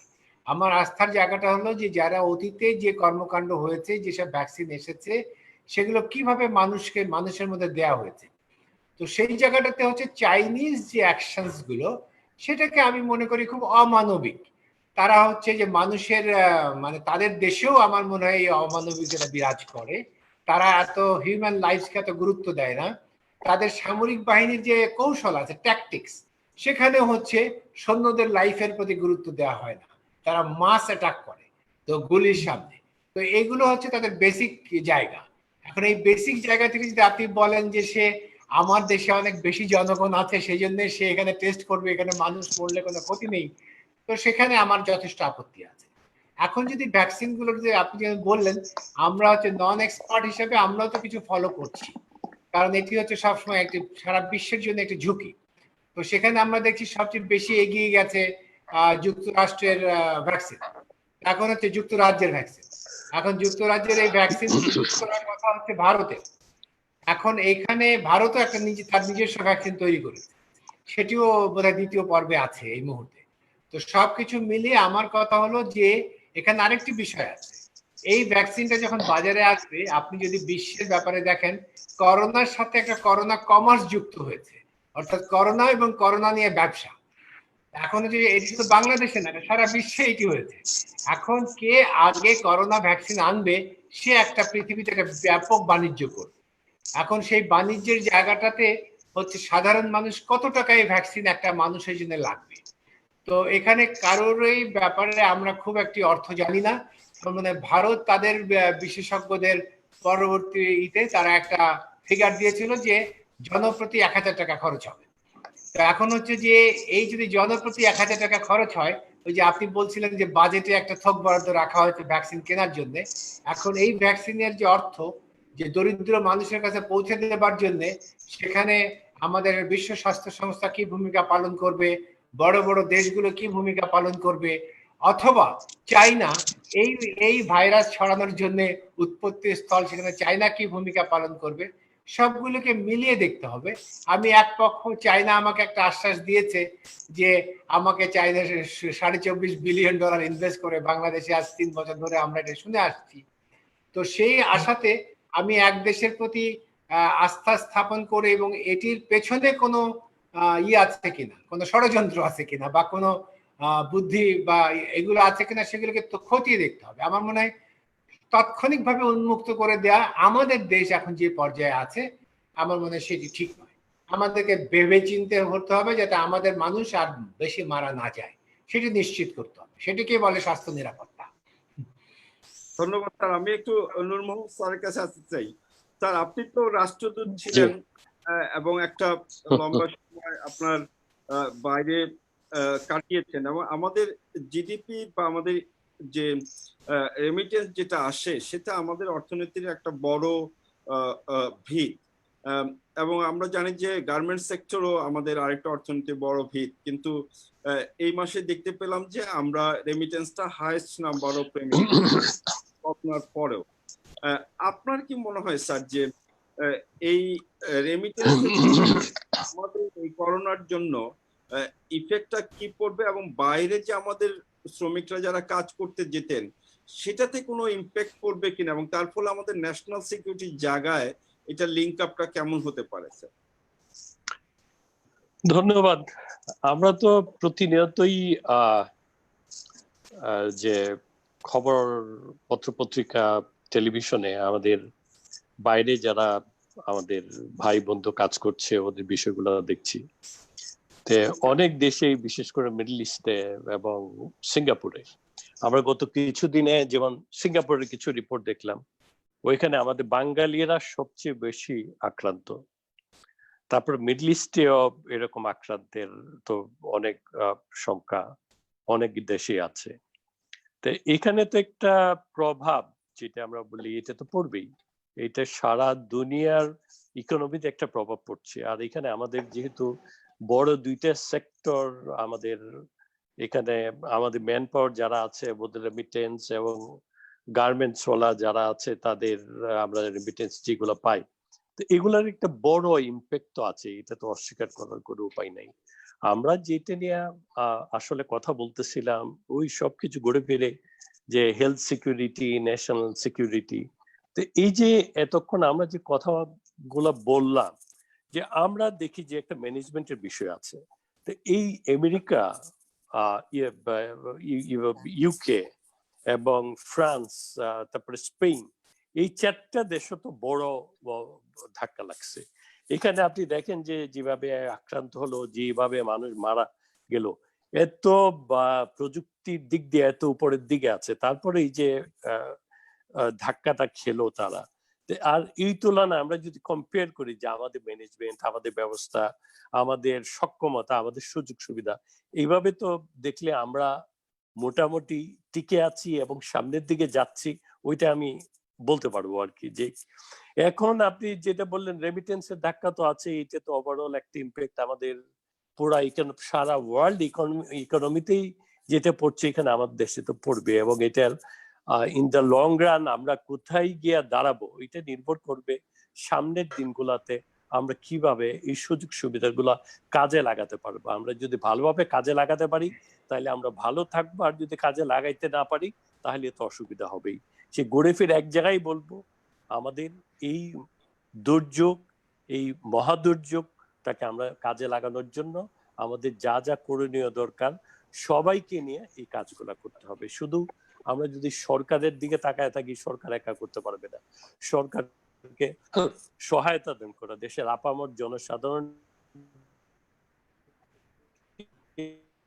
নিয়েই কিন্তু আমরা আমাদের এই কাজগুলা করতে পারি। তা আমরা সবাই যদি একত্রে কাজ করি তা আমার মনে হয় এই দুর্যোগ কেটে উঠে ন্যাশনাল সিকিউরিটিতে আমাদের কন্ট্রিবিউট করা অনেক সহজ হবে, ভালো হবে। ধন্যবাদ স্যার। আমি কলিমুল্লাহ স্যারের কাছে আসতে স্যার, আপনার কাছে একটা লাস্ট প্রশ্ন। আমি যেহেতু স্যার আপনার সামরিক একটা এক্সপেরিয়েন্স রয়েছে, আবার আপনি স্যার এখন সোশ্যাল সায়েন্সে একজন শিক্ষক হিসেবে কাজ করছেন, আমি স্যার আপনার আন্ডারস্ট্যান্ডিং থেকে খুব স্ট্রেটলি যদি একটা কথা জানতে চাই যে এই কোভিড-19 এটা কি স্যার ডিজিজ নাকি এটা স্যার বায়োলজিক্যাল ওয়েপন, এবং সেই পার্সপেক্টিভ থেকে স্যার আমাদের এখন স্বাস্থ্য ব্যবস্থাটা যেখানে আছে, আমাদের ন্যাশনাল সিকিউরিটি, ইকোনমি, এইগুলির থেকে এই মুহূর্তে স্যার আমাদের স্বাস্থ্য ব্যবস্থা আর কি করা উচিত? ধন্যবাদ। আসলে সোশ্যাল সায়েন্স মেথোলজিটা আমাদের এমন প্রশিক্ষণ প্রদান করে, আমরা স্ট্রেট জ্যাকেট কোনো উত্তর আসলে দেয়া কমফোর্টেবল বোধ করি না। তো সেই জন্যই যেটা বলবো যে দুই ধরনের মতামতই আছে। আপনার দুইজন নোবেল লরেট বিজ্ঞানী তারা হলফ করে বলেছে যে তারা নিশ্চিত এটা আর্টিফিশিয়ালি ক্রিয়েট করা হয়েছে, ল্যাবরেটরি থেকে উদ্ভূত, অর্গানিক নেচারের নয় এই জীবাণুটি। ফলে সেটা কনস্পিরেসি থিওরি আছে, তাকে আরো যথেষ্ট স্ট্রেংথেন করেছে। আবার সেই সঙ্গে আপনার ওই কতগুলো ভিন্ন ভিন্ন স্পেস আমাদের নতুন নতুন চিন্তার খোরাক জুগিয়েছে। যেমন স্পেস ক্রাফটে, মহাশূন্যে নভোচারীরা যারা আছেন তারা পর্যন্ত এফেক্টেড হয়েছে। আবার আমাজনের মতো গহীন জনবিরল অঞ্চলে পর্যন্ত প্রভাব গিয়ে পড়ে। ফলে এই যে সর্বব্যাপী আপনার ছড়িয়ে পড়ার যে প্রবণতাটা, সেটা নতুন নতুন ধারণার, নতুন নতুন চিন্তার প্রেক্ষিতে জন্ম দিয়েছে। হোয়াট এভার ইট ইজ, একটা বিষয়ে সবার ঐকমত্য আছে, সেটা হচ্ছে এটা আমাদের সবার জীবনকে স্পর্শ করছে। ফলে will have to learn how to কোপ with it, how to live with it. কারণ এমন হতে পারে যে এটার প্রতিষেধক আমরা ভাবছি যে প্যানাসিয়া আমরা পেয়ে যাব, it may sort of be like chasing the chimera টাইপের একটা জিনিস, মরিচিকার মতো হয়ে যেতে পারে। যেমন এইডস এর মতো রোগ, সেটার প্রতিষেধক কিন্তু এখন পর্যন্ত টিল টু ডেট আমরা আবিষ্কার করতে পারি। ইজ দেয়ার একেবারে আমাদের জীবদ্দশায় সৃষ্ট এরকম একটি সমস্যা, সেটা কোনো সমাধান এখন পর্যন্ত আমরা পাইনি। গ্যারান্টি দিয়ে কেউ বলতে পারবে না যে এই সময়সীমার মধ্যে সেটা আমরা বের করতে পারবো। যতক্ষণ বের করতে না পারবো ততক্ষণ পর্যন্ত আমাদেরকে সুরক্ষা নিশ্চিত করতে হবে স্বপ্রণোদিত হয়ে। ওয়ার্ল্ড হেলথ অর্গানাইজেশন বলুন বা আমাদের জাতীয় পরিকাঠামো থেকে যে সংগঠনগুলো কাজ করছে তাদের ভূমিকার কথাই বলুন, সেটা তো হলো আনুষ্ঠানিক প্রাতিষ্ঠানিক বিষয়। কিন্তু at the end of the day awareness এর লেভেলটা যদি বাড়িয়ে নেওয়া যায় এবং যে কোনো দুর্বলতাকে শক্তিতে পরিণত করবার কৌশল যদি আমরা অবলম্বন করি, যেমন এই বিরল সুযোগ কিন্তু কোভিড আমাদের সামনে নিয়ে এসেছে, ৭১-এর যুদ্ধের, মহান স্বাধীনতা যুদ্ধের মতো একটা পরিস্থিতি, জাতিকে ঐক্যবদ্ধ করা। আমার নেতাই আমি বলবো, নূর মোহাম্মদ ভাই আবার কিন্তু আমার হলের ছাত্র সংসদের ভিপি ছিলেন এবং আমি তাকে ভোট দিয়েছিলাম। আমি মহসিন হলের ছাত্র। সেই বিষয়টা আমি স্মৃতি রবীন্দ্রের অংশ হিসেবে আপনাদের সঙ্গে শেয়ার করতে চাই যে মোবিলাইজেশনের যে ব্যাপারটা, সেটা আমাদের কিন্তু ভুলে গেলে চলবে না। মাননীয় প্রধানমন্ত্রীর নেতৃত্বে সমগ্র জাতি কিন্তু একটা জায়গায় গিয়ে দাঁড়িয়েছে। আমরা সবাই যে যার মতো করে চেষ্টা করছি আমাদের এই ফ্রন্ট লাইন যোদ্ধা যারা, তারা কিন্তু অকুতভয়ে তাদের প্রাণ দিয়েছেন। আমাদের ডাক্তার বলুন, নার্স বলুন, আমাদের পুলিশ ভাইরা বলুন, সশস্ত্র বাহিনীর ভাই বোনেরা বলুন, সবাই কিন্তু যে যার মতো করে তাদের আত্ম উৎসর্গ করেছে। তৎসত্ত্বেও আমাদের মেজরিটি, আমরা যে জনগোষ্ঠী, তারা তাদের এক ধরনের ক্যালাসনেস কিন্তু আছে। সেই জায়গাটাই আমাদের আসলে কাজ করতে হবে। কনসিয়েন্টাইজেশনের যে কাজটা, উদ্বুদ্ধকরণের যে কাজটা, সেটা বারংবার হ্যামার করে করে করে সবার কর্ণকুহরে প্রবেশ করাতে হবে এবং সবার কালেকটিভ কনসিয়াসনেসের মাত্রা বা লেভেলটা যদি উঁচুতে নিয়ে যাওয়া যায়, তাহলে আমার ধারণা আমরা সুরক্ষা নিশ্চিত করতে অনেকাংশে সক্ষম। ডক্টর শামীম, আমার আবার আরেকটা ওয়েবিনার আছে লাইভ, সেই জন্য আমাকে ছেড়ে দিতে হবে। আপনি যদি বেয়াদবি না নেন এবং যদি অনুমতি থাকে। জন্য স্যার আমরা একটু রশিদ স্যারের কাছে আসতে চাই। স্যার আপনার কাছে একটা শেষ, যে আমরা এই করোনা ইয়ের মধ্যে দেখতে পেলাম স্যার, নেপালের সাথে ইন্ডিয়ার একটা বর্ডার নিয়ে কনফ্লিক্ট হলো এবং পত্রপত্রিকায় জানতে পারলাম যে নেপাল তাদের একটা নতুন ম্যাপ দিয়েছে, যেখানে বাংলাদেশেরও কিছু অংশ, ভারতের কিছু অংশ তারা দেখিয়েছে। এই বিষয়টা স্যার আপনার কাছ থেকে একটু ক্লিয়ার হতে চাই, এবং সেই সাথে সাথে আমাদের ফরেন মিনিস্ট্রি এবং ডিফেন্স মিনিস্ট্রির রোল কি হওয়া উচিত স্যার এই ন্যাশনাল সিকিউরিটি পার্সপেক্টিভে, সেটা যদি স্যার একটু স্বল্প সময়ে বলেন স্যার। না, এটি তো সীমান্ত বিরোধ। নেপালে তাদের পার্লামেন্ট একটি নতুন ম্যাপ দিয়েছে, যেখানে ভারতের লিপু লেক, কালাপানি এই নদী নিয়ে তারা সেই এলাকাটা তাদের দেখিয়েছে। বাংলাদেশের কত অংশ দেখিয়েছে সেই ম্যাপটি আমরা খুব সুস্পষ্ট নই। তো এখন হচ্ছে যে এই যে ম্যাপের যে হঠাৎ করে নতুন করে এই যে দাবি পেশ করা, এগুলোকে আমি মনে করি অস্থিতিশীলতা তৈরি করার একটি ছুতো বা প্রিটেক্সট। এখন সেই প্রিটেক্সট নেপাল কেন ব্যবহার করছে এই মুহূর্তে, তো তখন হচ্ছে সেটির পেছনেই আমাদেরকে যেতে হবে। তবে স্বভাবতই আমি একটি মানে জিওপলিটিক্যাল ক্যানভাসে বলতে পারি যে এই প্রিটেক্সট দিয়ে নেপাল কোনো লাভবান হতে পারবে না। তো সেক্ষেত্রে নেপালকে অবশ্যই তাদেরকে তাদের নিয়ন্ত্রণের ভিতরে থাকতে হবে এবং সব দেশেরই সার্বভৌমত্বকে শ্রদ্ধা করতে হবে, এবং কোন রকম যদি নিষ্পত্তি না হওয়া কোনো সমস্যা থাকে সেটি আলোচনার মাধ্যমে করতে হবে। এককভাবে করতে গেলে নেপাল নিজেরাই কিন্তু বিপদে পড়বে, কারণ নেপাল বেসিক্যালি এ ল্যান্ড লকড কান্ট্রি। তার সাপ্লাই লাইন হচ্ছে ভারতের ভিতর দিয়ে চলে।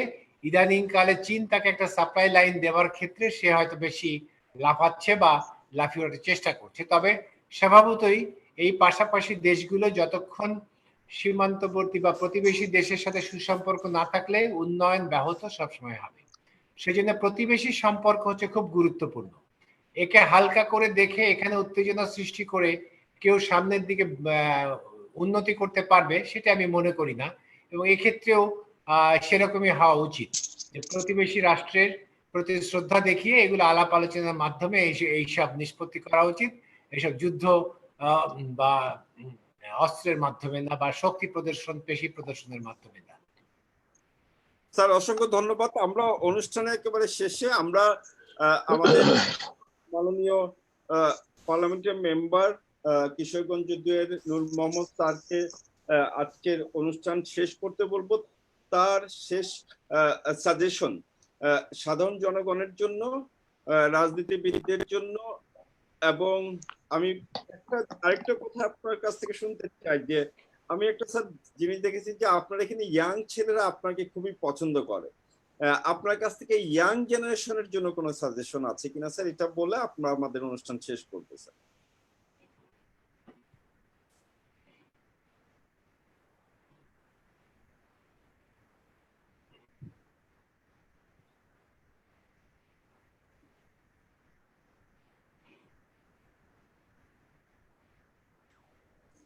হ্যালো, জি স্যার আমরা শুনছি। হ্যাঁ, না আমি প্রশ্নটা শুনতে পাই নাই। স্যার আমরা অনুষ্ঠান শেষ করবো স্যার, আপনার কাছ থেকে আমরা আপনার সাজেশন দেয়া স্যার যে আমাদের পুলিশ বাহিনীর জন্য, আমাদের যারা স্বাস্থ্য ব্যবস্থায় যারা কাজ করছে তাদের জন্য, আরেকটা হলো স্যার ইয়াং জেনারেশনকে জন্য, কারণ আমি জানি স্যার আপনার এলাকায় ইয়াং জেনারেশন স্যার আপনার প্রতি খুবই তারা অনুগত, সেই জন্য দেশের যত ইয়াং আছে তাদের জন্য স্যার আপনার কি সাজেশন এই করোনার সময়? ধন্যবাদ। আমার সবার জন্য একটা কথা, যে আমরা যে কাজগুলো করি এই কাজের প্রতি আমাদের ভালোবাসা থাকতে হবে। একটা কথা বলে না, কাজকে ভালোবাসলে প্রতিটি সকাল হয় মানে ভালো, আর ভালো না বাসলে সকাল হয় কষ্টের, বেদনার, দুঃখের। তা আমরা চাই যে আমাদের সকালগুলো ভালো হোক, আমরা ভালো কাজগুলো করি, আর মানুষের জন্য কিছু করা। মানুষের জীবনে বড় বিষয় হলো মানুষের জন্য কিছু করতে পারা। তা আমরা চেষ্টা করবি আমাদের এই দেশে মানুষকে আমরা ভালোবাসবো এবং সবাই মিলেমিশে সামনে আমাদের যে দুর্যোগ মোকাবেলা করব। আমরা সবাই বলি যে আমরা বাঙালি জাতি খুব রেজিলিয়েন্ট, সহনশীল, ঘুরে দাঁড়ানোর যত গুণাবলী দরকার সবগুলো আমাদের মধ্যে আছে। তা আমরা মাননীয় প্রধানমন্ত্রী শেখ হাসিনার নেতৃত্বে দেশ এগিয়ে যাবে। আমরা সবাই ঐক্যবদ্ধ হয়ে কাজ করলেই আমাদের কাঙ্ক্ষিত লক্ষ্য অর্জন করতে পারবো। সবাইকে ধন্যবাদ। স্যার আপনাকে সময় দেওয়ার জন্য অসংখ্য ধন্যবাদ। Major general Abdur Rashid sir, আপনি সময় দিয়েছেন সেই জন্য স্যার আপনার প্রতি কৃতজ্ঞ যে আপনার আলোচনাটা খুবই ইম্পর্টেন্ট ছিল, কারণ আপনার এই সামরিক অ্যানালাইসিসটা, আপনার যে অভিজ্ঞতা রয়েছে সেটা থেকে আমরা মনে করি যে হেলথ সিকিউরিটিটা একটা মেজর ইস্যু স্যার, এই কোভিড আমাদেরকে বলেছে। এবং যেটা নূর মোহাম্মদ স্যার শেষ করলেন যে আমাদের সমন্বয় করে সবাই মিলেই দেশের জন্য কাজ করতে হবে, মতামত ভুলে গিয়ে দেশটাকে বাঁচানোর জন্য এখন কাজ করতে হবে। তো আমরা এমিনেন্সের পক্ষ থেকে স্যার অসংখ্য ধন্যবাদ জানাই স্যার। আমাদের একটা জায়গাটা তো বললেন না যে ইতালিয়ান বিশেষজ্ঞ বলেছে যে ভ্যাকসিন আসার আগেই করোনা হয়ে যাবে, দুর্বল হয়ে যাবে। এটি হচ্ছে আসার জায়গা, নেচার, প্রাকৃতিক ভাবে না করোনা দুর্বল। স্যার আপনাদের স্যার একটু বলি স্যার, আমরা একটা হেলথ সিস্টেম ইমপ্রুভমেন্ট ফোরাম নামে একটা ফোরাম করেছি, যে ফোরাম আজকের এই অনুষ্ঠানটা আয়োজনে তারা সর্বাত্মক সহযোগিতা করেছে। আমরা চাই স্যার যে আমাদের দলমত নির্বিশেষে আমরা যেন এই করোনা চলে গেলেই যেন আমরা ভুলে না যাই। এখন থেকে স্যার আমরা কাজটা শুরু করেছি। আমরা মনে করি যে এখানে ডাক্তার কোনো সমস্যা না, এখানে স্যার স্বাস্থ্যকর্মী কোনো সমস্যা না, বা আমরা সাধারণ রোগীরা যে পাবি সেটা আমাদের সিস্টেমটাকে ঠিক করতে হবে। সেই হেলথ সিস্টেমটাকে ঠিক করার জন্য স্যার আপনাদের সহযোগিতা চাইবো এবং একসাথে আগামী দিনে কাজ করতে চাইবো স্যার। আপনাদের সহযোগিতা আমাদের অসম্ভব প্রয়োজন। তো সবাইকে ধন্যবাদ জানিয়ে স্যার আমাদের অনুষ্ঠান আজকে এখানে শেষ করছি। আপনাকে ধন্যবাদ। সবাইকে ধন্যবাদ। আসসালামু আলাইকুম।